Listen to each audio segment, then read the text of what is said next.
Welcome to this series of MGT 201 short lectures. ये MGT 201 की short lecture series की video है। Complete series इस चैनल के ऊपर अपलोड की जा रही है और आज की वीडियो के अंदर आपको MGT 201 का मॉड्यूल नंबर 8 करवाया जा रहा है न्यू सिलेबस के मुताबिक। और इस मॉड्यूल में जितने भी टॉपिक्स हैं उनके मेन पॉइंट्स आपको फाइनल टर्म एग्जाम्स की प्रिपरेशन के लिए करवाए जा रहे हैं। तो शुरू करते हैं आज के इस ट्यूटोरियल को। सो फंडामेंटल्स ऑफ वर्किंग कैपिटल। अब वर्किंग कैपिटल की फंडामेंटल्स की हम बात करते हैं।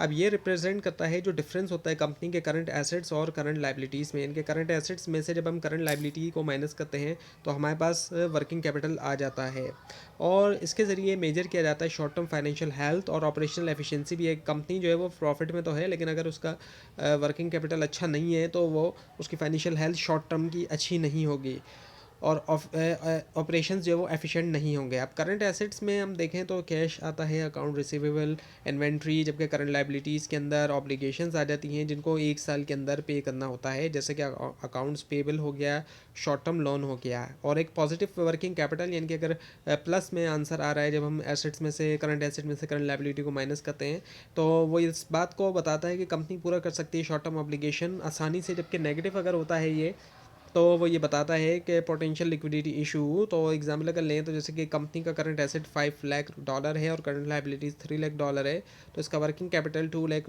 है जो कि हेल्थी पोजीशन जो है वो बता रहा है। और बिजनेसेस रिक्वायर करते हैं वर्किंग कैपिटल ताकि फ़ंड कर सकें फ़ंड जो उनको ज़रूरी होता है डे टू डे ऑपरेशंस के लिए, वहाँ पर उनको फ़ंड्स मिल सकें। अनएक्सपेक्टेड कोई भी एक्सपेंसेस आए उसको मैनेज करें, मेंटेन करें स्मूथ प्रोडक्शन साइकिल को। और इनसफिशेंट अगर होगा वर्किंग कैपिटल तो उससे डिले होगा सप्लायर की पेमेंट में, इनएबिलिटी होगी परचेज़ करने में रॉ मटेरियल यानी कि परेशानी होगी, और इसके अलावा कस्टमर रिलेशनशिप भी ख़राब हो सकते हैं। और बहुत ज़्यादा वर्किंग कैपिटल का होना भी इस तरफ इशारा करता है कि रिसोर्स का जो इस्तेमाल है वो इनएफिशिएंट किया गया है, यानी कि ज़रूरत से ज़्यादा अगर होना ये भी इस चीज़ की तरफ इशारा कर रहा है कि जो फंड्स हैं उनको इस्तेमाल नहीं किया गया सही तरीके से। वो फंड्स जो है कहीं इन्वेस्ट होने चाहिए थे जो कि नहीं हुए। तो कंपनीज जो है वो मॉनिटर करती है वर्किंग कैपिटल रेशियोस, जैसे कि करंट रेशियो, क्विक रेशियो, ताकि अंदाज़ा करें लिक्विडिटी। और एक करंट रेशियो जो कि 1 से ज़्यादा है जनरली रिफ्लेक्ट करता है एडिकेट लिक्विडिटी, लेकिन इंडस्ट्री नॉर्म जो है वो वेरी करते हैं। ना the types and need for working capital. अब वर्किंग कैपिटल की टाइप्स और नीड की हम बात करें तो ग्रॉस वर्सेस नेट की बात की जाती है। ग्रॉस वर्किंग कैपिटल से मुराद टोटल करंट एसेट जो कि कंपनी होल्ड करती है, जैसे कि cash, receivable, inventory. Net working capital दूसरी तरफ कैलकुलेट किया जाता है कैलकुलेट सब्ट्रैक्ट करते हुए लाइबिलिटीज़ को करंट एसेट्स में से, जो कि प्रोवाइड करता है क्लियर पिक्चर लिक्विडिटी की। और अगर एक बिज़नेस के पास करंट एसेट है $6 लाख का और करंट लाइबिलिटी है $3,50,000, तो उसका जो नेट वर्किंग कैपिटल बनेगा वो बनेगा $2,50,000। तो ग्रॉस वर्किंग कैपिटल एम्फेसाइज करता है स्केल के ऊपर शॉर्ट टर्म रिसोर्सेज, जबकि नेट जो है फोकस करता है एक्चुअल क्वेश्चन जो कि अवेलेबल है ऑब्लिगेशंस पूरा करने के बाद। अब दोनों ही मेजर्स ज़रूरी होते हैं फाइनेंशियल एनालिसिस के लिए। ग्रॉस वर्किंग कैपिटल हेल्प करता है असिस्ट करने में रिसोर्स एलोकेशन, जबकि नेट वर्किंग कैपिटल इंडिकेट करता है सॉल्वेंसी को। कंपनीज यूज़ करती हैं, कंपनीज को ज़रूरी होता है वर्किंग कैपिटल मेंटेन करने के लिए इंटरप्टेड ऑपरेशंस, परचेज करने के लिए रॉ मटेरियल, कवर करने के लिए शॉर्ट टर्म एक्सपेंसेस। और एडिकेट वर्किंग कैपिटल यकीनी बनाता है वक्त पे सप्लायर की पेमेंट्स का होना, रोकना प्रोडक्शन डिले का, सपोर्ट करना कस्टमर क्रेडिट पॉलिसीज़ का। और इन सफिशेंट अगर वर्किंग कैपिटल होगा उससे बोरो किया जाएगा हायर इंटरेस्ट रेट पे या फिर मिस होंगी ग्रोथ अपॉर्चुनिटी। और इसी के मुकाबले में जो एक्सेसिव वर्किंग कैपिटल होता है वो सिग्नल देता है पुअर एसेट यूटिलाइजेशन का, क्योंकि फ़ंड जो है वो टाइड होते हैं इन्वेंट्री में या रिसीवेबल में, जो कि अर्न कर सकते हैं बेटर रिटर्न कहीं और। इंडस्ट्रीज़ जो है वो मुख्तलिफ होती हैं वर्किंग कैपिटल रिक्वायरमेंट में। और जैसे कि अगर हम देखें तो सीजनल बिजनेसेस एग्रीकल्चर को ज़रूरी होता है high working capital peak periods के दरमियान, जबकि सर्विस फर्म जो है वो रिक्वायर करती हैं कम मिनिमल इन्वेंट्री की वजह से। Now revive businesses need working capital. अब वर्किंग कैपिटल की क्यों ज़रूरत होती है?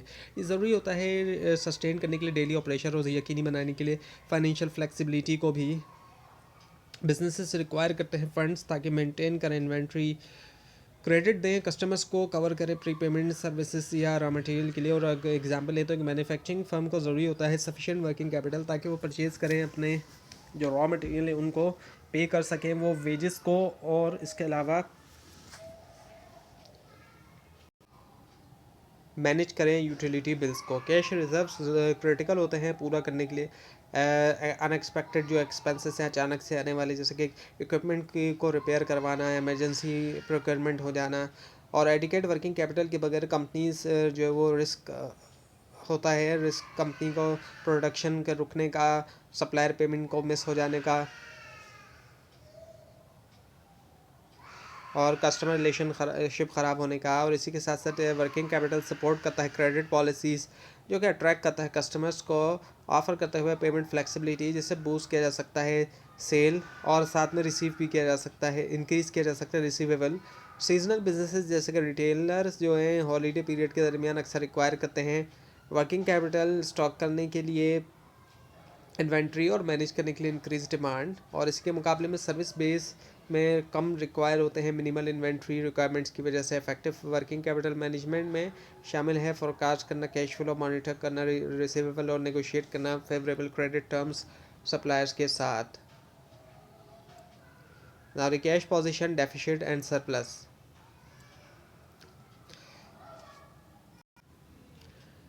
एक कैश डेफिसिट होता है जब एक कंपनी की पेमेंट ज़्यादा हो उसकी रिसीव्ड के मुकाबले में स्पेसिफिक पीरियड में, जो कि सिग्नल देती है पोटेंशियल लिक्विडिटी चैलेंजेस का। और एग्जांपल अगर लें तो एक बिज़नेस जो कि एक्सपेक्ट करता है कैश इनफ्लो 50,000 का लेकिन आउटफ्लो होता है उसमें 80,000 का, तो वहाँ पर डेफिसिट आता है 30,000 का, और जो कि रिक्वायर कर सकता है फिर शॉर्ट टर्म बोरिंग या फिर उसके जो एक्सपेंसेस हैं उनमें फिर डिले आएगा। और डेफिसिट आता है कई सारी वजूहात से, जैसे कि सीजनल फ्लक्चुएशन का होना, अनएक्सपेक्टेड कॉस्ट होना, या फिर पुअर कैश प्लानिंग का होना। और लगातार डेफिसिट आता है तो उससे टेक्निकल इंसॉल्वेंसी होगी और क्रेडिट वर्थनेस ख़राब होती है और सप्लायर के साथ रिलेशनशिप भी ख़राब होता है। इसके मुकाबले में जो कैश सरप्लस है वो तब होता है जब रिसीट जो है वो ज़्यादा हो जाए पेमेंट के मुकाबले में। जैसे कि कैश इनफ्लो है 1,20,000 का जबकि आउटफ्लोज के मुकाबले में 70,000 है, तो सरप्लस होगा 50,000 का। सरप्लस प्रोवाइड करता है अपॉर्चुनिटीज़ इन्वेस्टमेंट के लिए, डेट रीपेमेंट या बिल्डिंग रिजर्व के लिए, फ्यूचर नीड्स के लिए। जबकि ज़रूरत से ज़्यादा सरप्लस इंडिकेट करता है कि रिसोर्सेज अंडर यूटिलाइज हैं, जो आइडल कैश है जिसका इस्तेमाल नहीं किया गया उससे अर्न किया जा सकता था रिटर्न शॉर्ट टर्म इन्वेस्टमेंट या एक्सपेंशन प्रोजेक्ट्स के ज़रिए। बिजनेसेस जो है वो मैनेज करते हैं डेफिसिट और सरप्लस दोनों ही को कैश बजटिंग के ज़रिए, फोरकास्टिंग के ज़रिए और मेंटेन करते हुए जो ऑप्टिमल लिक्विडिटी है। और टेक्निक्स हैं कई सारी, जैसे कि एक्सेलरेटिंग रिसीवेबल कंडीशन, नेगोशिएट करना एक्सटेंडेड पेमेंट टर्म्स सप्लायर्स के साथ, और यूज़ करते हुए क्रेडिट लाइंस जो है शॉर्टफॉल्स के दरमियान। सरप्लस को स्ट्रेटजिकली तौर पे लगाया जा सकता है मार्केटेबल सिक्योरिटीज़, कैपिटल प्रोजेक्ट या रिड्यूस करते हुए high cost debt. Effective management ensure करती है, यकीनी बनाती है स्टेबिलिटी, और मिनिमाइज़ किया जाता है फाइनेंसिंग कॉस्ट और बढ़ाया जाता है प्रॉफिटेबिलिटी को। तो ये था आज का लेसन। आपको इस बारे में कोई क्वेश्चन है खास तो बस में कोई मिस्टेक दिखाई तो ज़रूर हाईलाइट कीजिए। और इस पूरी सीरीज़ को देखने के लिए और फाइनल टर्म एग्जाम्स की प्रिपरेशन के लिए इस चैनल को सब्सक्राइब कीजिए, बेल आइकन के ऊपर क्लिक कीजिए। Thanks for watching this video and best of luck.